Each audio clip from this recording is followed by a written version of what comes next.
El nacimiento del escudo nacional no tiene fecha cierta, pero se sabe que la Asamblea Constituyente del año 1813 encomendó al diputado por San Luis Agustín Donado, que confió el trabajo al grabador Juan de Dios Rivera para que llevara a cabo la materialización de un sello oficial destinado a legitimar las resoluciones de la Asamblea, en reemplazo del utilizado durante el gobierno virreinal. Oficialmente, la Asamblea aceptó el sello el 12 de marzo de 1813, quedando instituido nuestro blasón y fijado el día 22 de febrero como Día del Escudo Nacional. Ahora bien, ¿quién fue el padre de nuestro escudo?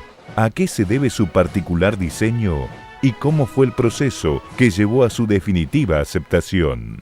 Juan, habíamos hablado en muchas oportunidades de varios de los símbolos patrios, y en realidad quedan varios todavía por seguir charlando. A ver, ¿de qué me vas a contar hoy? Sí, tenés razón. Vos sabés que todos los 12 de marzo celebramos el Día del Escudo Nacional. Y el escudo nacional fue el tercer símbolo patrio que se creó. El primero, vos te acordarás, fue la escarapela. Sí, luego el segundo fue la bandera. Y el tercero fue el escudo que se creó, tiene fecha de creación, el 12 de marzo de 1813. Ahora bien, ¿cómo surge este símbolo? Fíjate que lo más curioso del símbolo del escudo es que no nació como escudo, sino nació como un sello, y fue el sello de la Asamblea, de la Soberana Asamblea Constituyente de 1813. Ya en ese momento, si bien ya estamos por 1813 y ya se usaban la bandera, se usaba la escarapela, ¿y por qué el uso del escudo, Juan? Claro, vos tenés razón. Hasta 1813 se venían utilizando con bastante frecuencia e importancia los otros dos símbolos. El que más se había utilizado y se había impuesto prácticamente sin ningún tipo de oposición fue la escarapela. Pero la bandera, vos acordate que no fue muy fácil su adopción, que al principio el gobierno, sobre todo el primer triunvirato, se opuso a la creación de la bandera. ¿Vos te acordás más o menos cómo fue el tema de lo que pasó? El primer triunvirato incluso le exige a Belgrano en Rosario, sí, que guarde la bandera para momentos más propicios, e incluso recuerdo que cuando llegamos a la batalla de Tucumán luchamos sin bandera justamente por exigencia del primer triunvirato. Exacto. Bueno, vos te acordarás lo siguiente: una escarapela pudo haber pasado como un símbolo distintivo entre los soldados, como para que se distinguieran entre ellos y no mataran a un soldado propio en vez de un enemigo. Con la bandera ya la cosa cambiaba, ya significaba enarbolar un signo, un símbolo de soberanía, que contraponía lo que se venía diciendo desde 1810. En 1810 la primera junta no sale como un órgano de independencia, sino que íbamos a cubrir esta falta de Fernando VII y la junta iba a gobernar en nombre de Fernando VII. Exacto, hasta que él volviese a su trono. Era la famosa máscara de Fernando VII que se venía usando desde entonces para... No era muy conveniente decir que buscábamos la independencia, aunque de hecho era lo que se estaba buscando a partir de 1810. Entonces, como continuó de esa política en el primer triunvirato en 1812, cuando veis que los ejércitos empiezan a enarbolar bandera, eso ya es un símbolo de soberanía y de independencia que no estaban dispuestos a aceptar. Para 1812, todos los movimientos independentistas en América Latina prácticamente habían fracasado. Había fracasado la revolución en México, había fracasado la revolución en Venezuela, en Colombia, en el Virreinato de la Nueva España, había fracasado en Chile prácticamente, y el único lugar donde todavía no había fracasado era en el Río de la Plata. Y el primer triunvirato veía que eso era una cuestión de tiempo, simplemente para quedar nuevamente, volver a la, digamos, a la égida, bajo la órbita de la corona española. Ahora, el hecho de enarbolar la bandera significaba un hecho ya de traición directa. Antes de eso podríamos haber dicho, no, si nosotros no nos queríamos independizar, gobernábamos en nombre de Fernando VII hasta que viniera. De esa manera, los revolucionarios, los patriotas de Buenos Aires, hubieran podido zafar muy fácilmente de una acusación de traición, es decir, de la condena a muerte. Con la bandera enarbolada, eso era muy difícil de revertir, por eso es que el primer triunvirato le había ordenado a Belgrano que guardara esa bandera. Ahora, ¿qué pasó aquí en el medio? 24 de septiembre de 1812, la batalla de Tucumán, contra todos los pronósticos, Belgrano, por primera vez en mucho tiempo, obtiene una gran victoria de las tropas patriotas sobre las tropas realistas. Se despeja la amenaza de que Tío Tristán bajara hacia Buenos Aires y se retira hacia el norte, hacia Salta. A eso se suma también que hasta ese momento la banda oriental había sido invadida por los portugueses, que buscaban restablecer el orden, expulsando a los revolucionarios y devolviendo a los realistas la posición de la banda oriental. Los portugueses también para esa época se retroceden y vuelven hacia Brasil. Y el tercer factor que es determinante en todo esto es la caída del primer triunvirato. El primer triunvirato que le había dicho no guardemos esto, que tenía un poco de miedo de manifestarse a favor de la independencia, había caído y había surgido el segundo triunvirato, donde envalentonado con este triunfo de Tucumán, entonces ya toleraba la exhibición de la bandera. Sí, da la venia incluso cuando manda el refuerzo, si no recuerdo mal, cuando manda el refuerzo al ejército del norte, llevan la bandera, no la bandera Belgrano, sino la bandera tricolor que hoy conocemos nosotros. Claro, vos te acordarás que la bandera celeste y blanca que conocemos hoy, en realidad tuvo origen en mayo de 1812 en Buenos Aires, una bandera porteña. Esa bandera se empezó a popularizar en todos los edificios públicos, edificios privados, se empezó a exhibir esta bandera, celeste, blanca, celeste. Incluso representando los colores del morenismo. Claro, y cuando el ejército del norte, de acá, Manuel Belgrano, recibe refuerzos, viene el regimiento de Patricios, muy probablemente hayan venido enarbolando esta bandera que la popularizaron por todo el país prácticamente. Entonces ya se lo veía como algo natural. En ese contexto que se reúne la Asamblea del año 13, el 31 de enero de 1813, con la presencia de 17 diputados que se pensaba que era suficiente como para lanzar la Asamblea, con quórum suficiente, y pocos días después, el 12 de marzo, se aprueba este nuevo símbolo patrio que sería el sello de la Asamblea. Ahora, ¿cómo tiene lugar esto? Bueno, la Asamblea decide encomendar a uno de sus miembros, al diputado por la provincia de San Luis, Agustín José Donado, que confeccione un sello para la Asamblea. ¿Pero por qué? Porque hasta ese entonces, desde la primera junta en 1810 hasta el segundo triunvirato en 1813, se venía utilizando para sellar y rubricar y certificar los actos públicos, los actos administrativos, las resoluciones, las leyes que emanaban de los gobiernos patrios, se utilizaba el sello con las armas del rey, con el escudo del rey de España. Todavía seguíamos. Está bien. Exacto, bajo la máscara de Fernando VII se utilizaba. Si bien existía la figura de los colores, pero todavía seguíamos utilizando el sello del rey de España. Claro, los patriotas dicen, vamos a tener una asamblea que se llamaba Soberana Asamblea Constituyente. Soberana ya implicaba prácticamente una declaración de independencia. Se estaba usando una bandera, si bien es cierto no había sido aprobada, pero se la toleraba y se la utilizaban, hasta los mismos ejércitos nuestros utilizaban esa bandera. Entonces la pregunta era, ¿por qué tenemos que seguir utilizando las armas del rey? Entonces por eso la Asamblea del año 13, al poco tiempo, decidió encomendarle a este diputado por la provincia de San Luis, Agustín José Donado, que confeccionara un sello para rubricar y legalizar todos los instrumentos y resoluciones que salieran emanadas de la Asamblea. Ahora, Juan, primera vez que lo nombras a Donado, ¿quién era y por qué se lo encomienda a él? Bueno, hagamos una cosa, pidamos un cafecito y seguimos conversando, ¿te parece? Dale. A ver.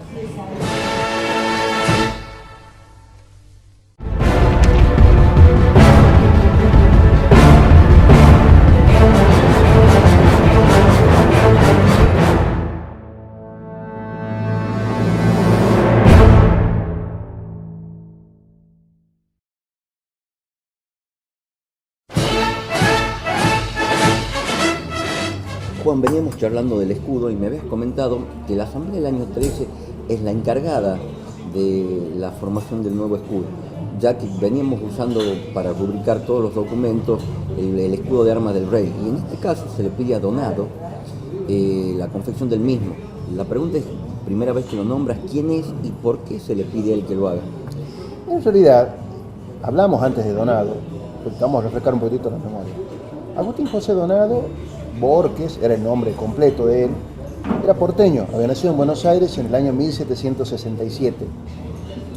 Para el año 1799, fíjate que se lo cuenta entre, y un dato muy interesante, los 32 alumnos de la escuela de dibujo. Esa escuela de dibujo la había creado el Real Consulado de Buenos Aires por iniciativa de Manuel Belgrano. ¿Sí? No había escuela de dibujo en Buenos Aires y a él le gustaba la parte las artes gráficas a Donado, entonces fue uno de los primeros alumnos y sabía dibujar, uno de los pocos en Buenos Aires que en esa época sabía dibujar, muy relacionado con el tema del escudo, por ejemplo, de diseño. Siempre se interesó en este tipo de cosas. En la década de 1800 lo vemos a Agustín Donado formando las logias independentistas. Se empieza a juntar y a ser muy amigo de de Manuel Belgrano, muy amigo de Juan José Paso, del padre Alberti, ¿sí? Rodríguez Peña y de Vieites. Decían todos que integraba quizá esa famosa Sociedad de los Siete, que hasta el día de hoy no sabemos a ciencia cierta si existió o no, pero eran los siete estos, los cuales Donado era uno de los integrantes. Lo que formaron un poco los mentores de la Revolución de Mayo. Claro. Entonces, y hay algo también muy interesante, para 1809 vemos que Donado se hace cargo de la concesión de la imprenta de los niños expósitos. ¿Qué era la imprenta de los niños expósitos? Bueno, vos fíjate que para fines del siglo XVIII, entre mediados del siglo XVIII y fines del siglo XVIII, la Compañía de Jesús, los padres jesuitas, habían traído una imprenta a Buenos Aires, que era la única imprenta que había en todo el pueblo. ¿Qué pasó después? Se los expulsa a los jesuitas de los dominios del rey de España y esa imprenta quedó vacante. Entonces el virrey se hizo cargo de esa imprenta. ¿Y a quién se la daba para que la trabajara? Los niños expósitos. ¿Quiénes eran los niños expósitos? Eran los niños huérfanos que estaban bajo el cuidado del Estado, es decir, del virrey. Entonces, como un trabajo para que hicieran estos chicos huérfanos, tenían que utilizar y emplear la imprenta de Buenos Aires. Pero ahora bien, esa imprenta, un poco que se daba en concesión, estaba un poco privatizada, cada tanto se la sacaba a licitación y quien ofreciera la mejor oferta se le adjudicaba la imprenta. En ese momento era Cisneros quien se la otorgaba. Claro, porque vos te acordás que en 1809 tenés que el rey Baltasar Hidalgo de Cisneros, necesitando dinero, porque acordate que tenía un problema financiero muy importante, grande, sí. No le alcanzaban los números, entonces se vio obligado a sacar la licitación a la imprenta de niños expósitos. Agustín José Donado se presenta y hace la mejor oferta y por lo tanto se le adjudica a él. Cuentan muchos que para fines para este tema, él había recibido el apoyo de muchos de los patriotas que estaban interesados en ganar la imprenta. ¿Por qué? Porque lo habían visto, con mucha razón, como algo estratégico para manejar para los eventos que vendrían posteriormente, y no se equivocaron. Bien, a ver, porque ahí me empiezo a cerrar algunas cosas.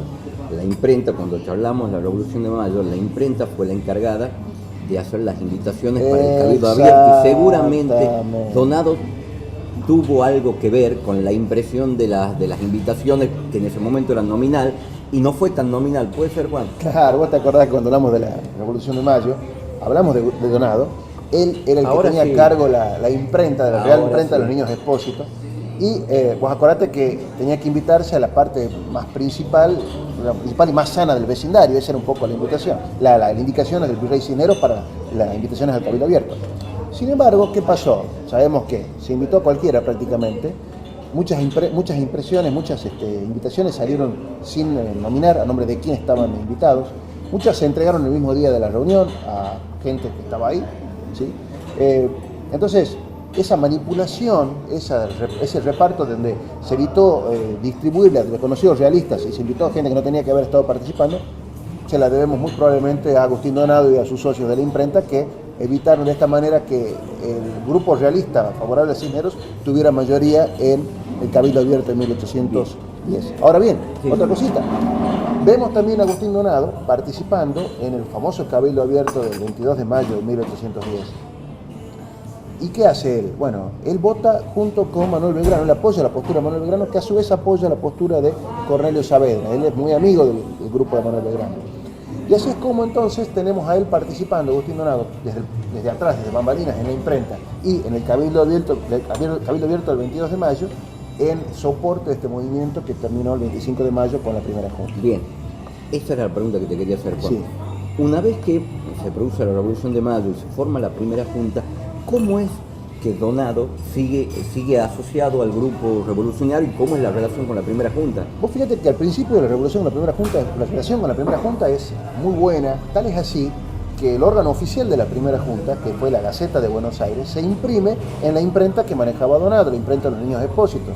Por lo tanto, una relación muy aceitada. Él relacionado con las artes gráficas, había sido dibujante, siempre le interesó ese perfil, y el órgano oficial de la, manejado por Mariano Moreno y por el padre Alberti, se imprime en la imprenta de Donado. Todo estuvo bárbaro hasta que empezaron a haber los primeros chisporroteos y primeros, enfrentamientos entre saavedristas y morenistas.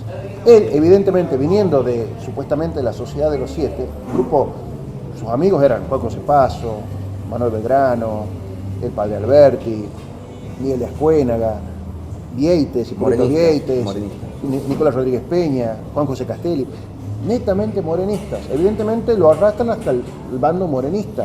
Moreno lo utiliza la imprenta de Donado para imprimir sus manifiestos, su gaceta. Sí, en la Gaceta habíamos charlado en algún momento cuando hablamos de Mariano Moreno, que era el ámbito y el espacio donde él procuraba sus ideas. Él y acordate el padre Alberti, que eran los dos que manejaban la Gaceta de Buenos Aires. Y otra cosa, entonces el morenismo decide impulsarlo a Agustín Donado en la política, y él se presenta como un alcalde barrial de Buenos Aires, ganando la elección. ¿Cuál era el tema? Vos acordate que Cornelio Saavedra era muy fuerte en el sector popular, es decir, el sector Sí, de, sí. de la población, sobre todo humilde, era muy respetado y tenía mucho predicamento. ¿Qué deciden hacer? Salirle a competir a Saavedra en su mismo territorio. Entonces empiezan a presentar referentes morenistas en los distintos barrios para que se hagan electos como alcaldes de barrio.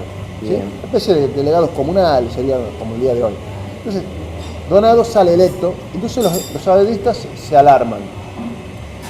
Esto fue hasta que vos te acordás que la primera junta se transforma en la Junta Junta Grande con los diputados de las provincias. Llegan los diputados del interior, hacen una alianza con Cornelio Saavedra a los fines de sacarse de encima al sector morenista, que era el sector de Donado. Bien. Y con el cambio del espacio político en ese momento, ¿cuál es la situación de Donado? Bueno, vos acordate que para el 5 y 6 de abril de 1811 se trama el primer golpe de Estado de la historia argentina, donde el bando saavedrista barre con todos los diputados morenistas que habían quedado en la Junta. Sí. Y además manda deportar también a todos aquellos simpatizantes del morenismo a distintos lugares como para que no molesten más en la capital. A diferencia de Mariano Moreno, que quizás hubiera fusilado a sus contendientes, los saavedristas se conformaban con deportarlo, despacharlo. ¿Qué pasó acá? Nos cuenta Leán Funes, uno de los principales promotores de la sonada del 5 y 6 de abril, que para la noche del 5 de abril lo fue a buscar a su casa desesperado Agustín Donado. Y él dice, uno de los principales de la sociedad patriótica.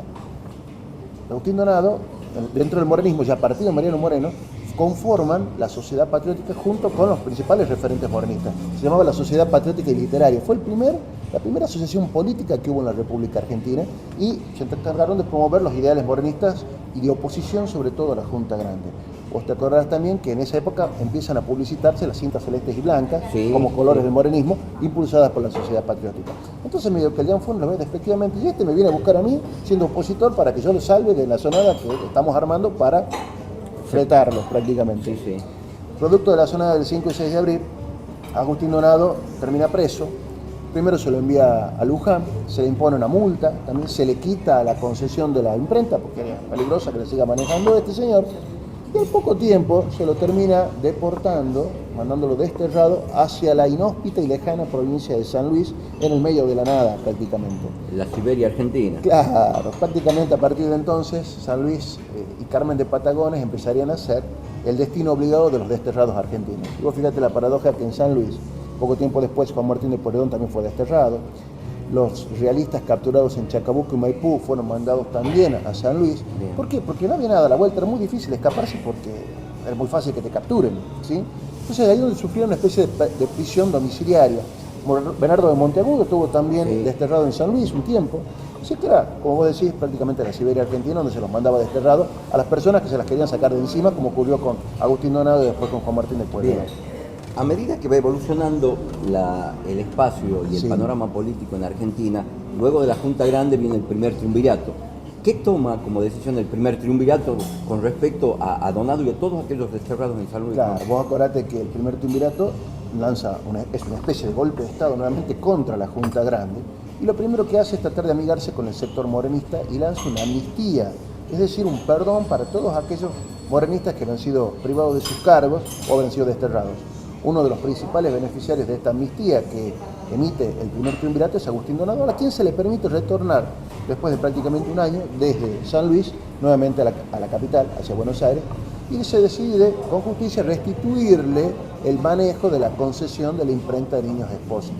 ¿Y qué hace en ese espacio político nuevo? Antes de eso, te quería decir un tema que también va a ser importante para los eventos que van a venir después. Agustín Donado había aprovechado su estancia en San Luis, donde no era que tenía una tortura ni que se lo había encerrado, no, se podía manejar con cierta libertad en el pueblo y de hecho buenas relaciones, porque dentro de todos los puntanos habían tratado bien a todos los que fueron deportados o habían sido mandados allí en castigo.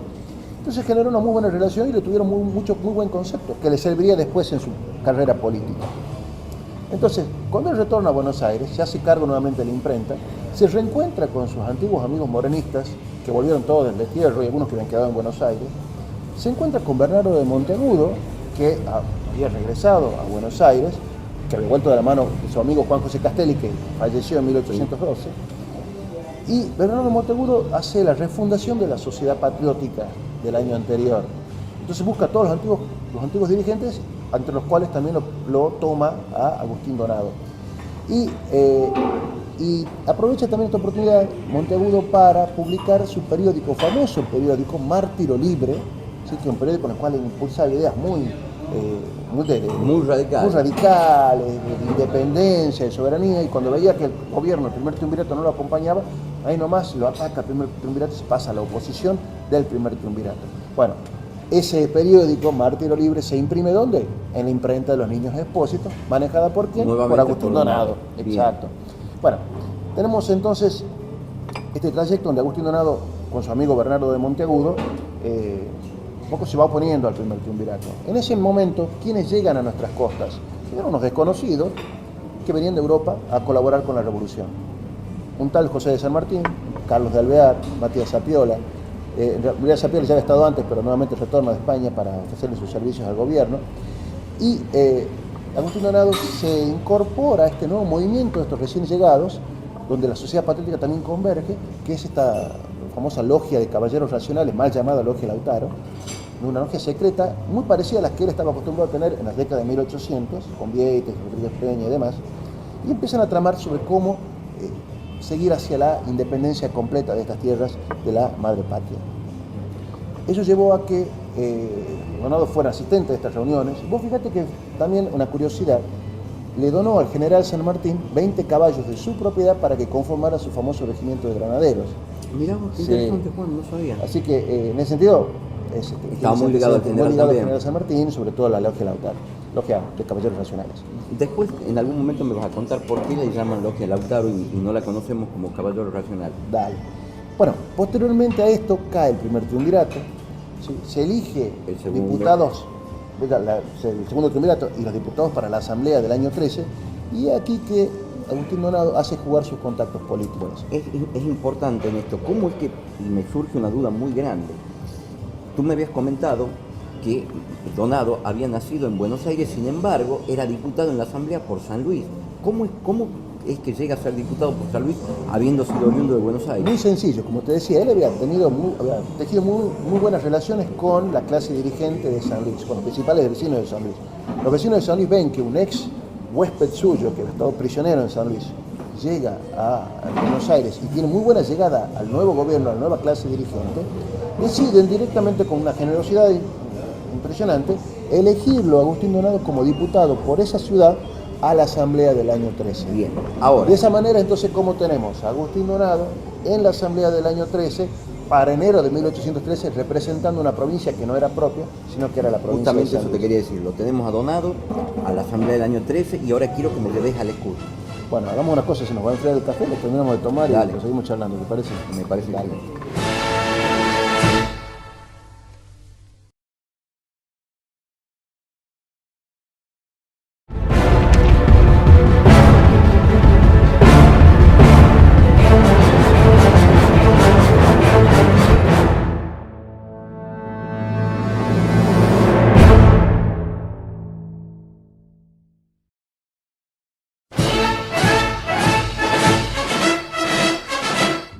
Juan, aquí venimos charlando sobre la Asamblea del año 13 y es como que la Asamblea misma le asigna a Donado el diseño de su sello, que a la postre termina siendo el escudo nuestro. Sí, vos te acordarás que dijimos que la Soberana Asamblea del año 13 arranca sus sesiones el 31 de enero de 1813 con la presencia de 17 diputados que estimaban sería el quórum suficiente como para empezar a sesionar. Sabemos también que muy probablemente en virtud de la experiencia como dibujante y experto en las artes gráficas que tenía Agustín Donado, se le haya encargado a él que buscara cómo confeccionar un sello para la Asamblea que reemplazara las armas del rey.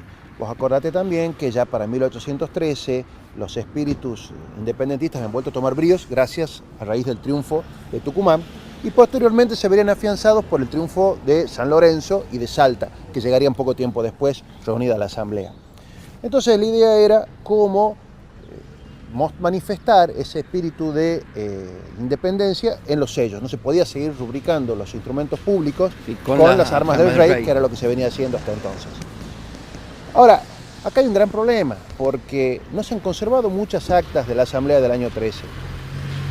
Tampoco en ese momento el periódico oficial de la Asamblea, que era el redactor de la Asamblea, que se imprimía en la imprenta Niños Expósitos a cargo de Donado, tampoco se menciona cómo fue el debate y por qué se eligió a Donado o cómo fue que se eligió realmente este sello o tal otro diseño. No tenemos muchos elementos del tema, por lo tanto estamos impedidos de saber cómo fue ese trámite y las razones exactas por las cuales se encomendó a Agustín Donado la confección del sello de la Asamblea. Sí. Y bueno, entonces, ¿cómo sabemos que Donado fue el que realmente diseñó el sello, Juan? Mirá, se encontró en el Archivo General de la Nación un reclamo efectuado por Juan de Dios Rivera, famoso artista cusqueño, reclamando el pago de 2 sellos que había confeccionado, uno para la Asamblea y otro para el Poder Ejecutivo del Estado, que era el segundo triunvirato. En virtud de este reclamo sabemos que el autor del cuño del actual sello de la República Argentina fue este artista peruano Juan de Dios Rivera. Ahora, en ese reclamo, Juan de Dios Rivera no afirma ser el autor del diseño del escudo, sino que fue quien confeccionó el cuño. Pero también dice que le había sido encomendado por el diputado Agustín Donado, que a su vez ha sido encomendado por la Asamblea. O sea que de esa forma es como obtenemos esta información de que la Asamblea le había encomendado a Agustín Donado para que a su vez se encargara de confeccionar este cuño, este sello, que a su vez se lo encarga al artista altoperuano Juan de Dios Rivera. ¿Pero lo hace solo? Bueno, ahora acá tenemos el tema. ¿Quién fue el autor del diseño realmente de nuestro escudo? Y aquí hay 3 teorías que pueden llegar a utilizarse. Primero, pudo haber sido autoría del propio artista peruano, Juan de Dios Rivera y Tupac Amaru. Pudo haber sido también obra de otro artista peruano, Isidro Antonio de Castro, o pudo haber sido obra también del gran dibujante que era Agustín Donado, como miembro del Poder Legislativo de la Asamblea del año 13. Ahora, Juan de Dios Rivera en realidad se llamaba Juan de Dios Rivera y Tupac Amaru.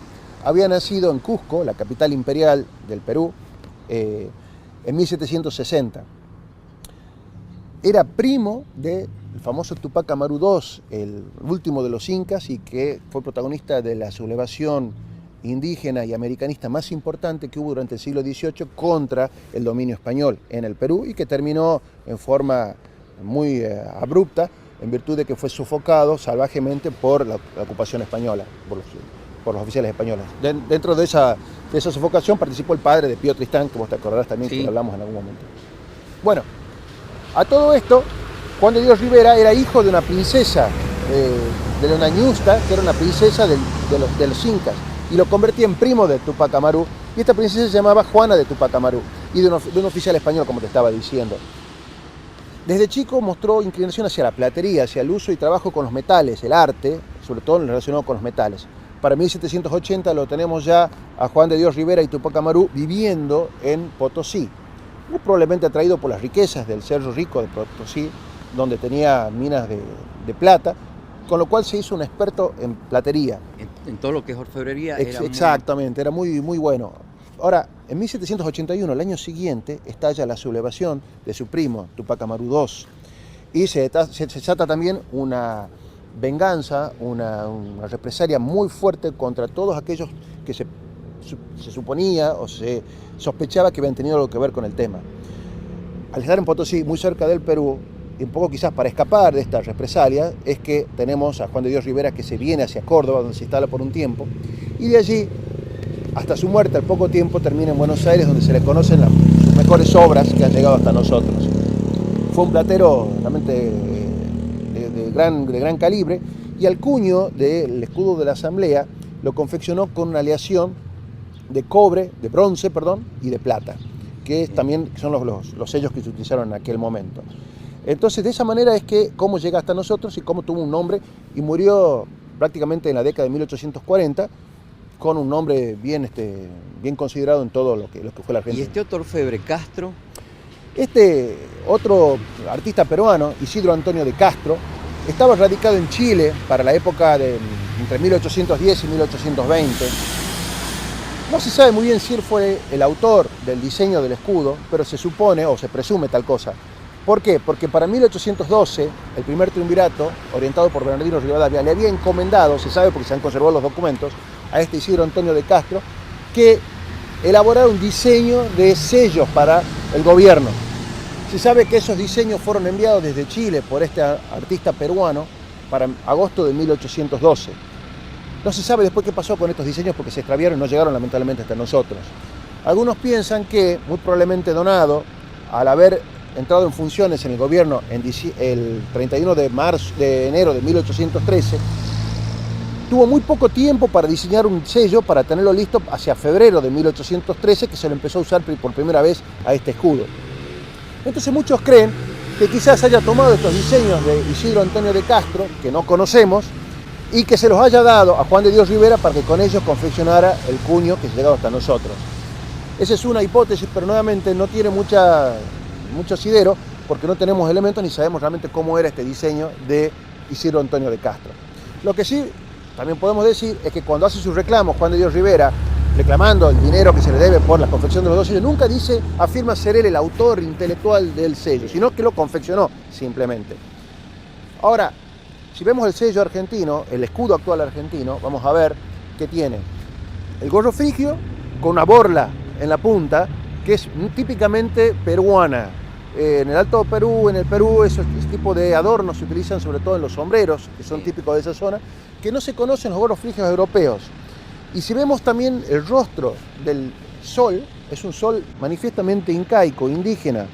Por lo tanto, es muy poco probable que Donado, que nunca estuvo en el Perú, haya sido el autor de este escudo, porque los rasgos estos son típicamente peruanos y él no los conocía porque él conocía el dibujo aprendido en Buenos Aires. Claro, lo que hizo es tomar los diseños anteriores y entregárselo a la Asamblea del año 13 para que lo tomen como sello de sus documentos. Exacto. Por lo tanto, hasta el día de hoy no sabemos a ciencia cierta quién fue el autor o el diseñador de nuestro escudo nacional. La verdad que muy interesante, Juan, y seguramente tenés mucho más para contarme del escudo. Dale, pero lo sigamos conversando, ¿te parece? Sí, cómo que no. Dale.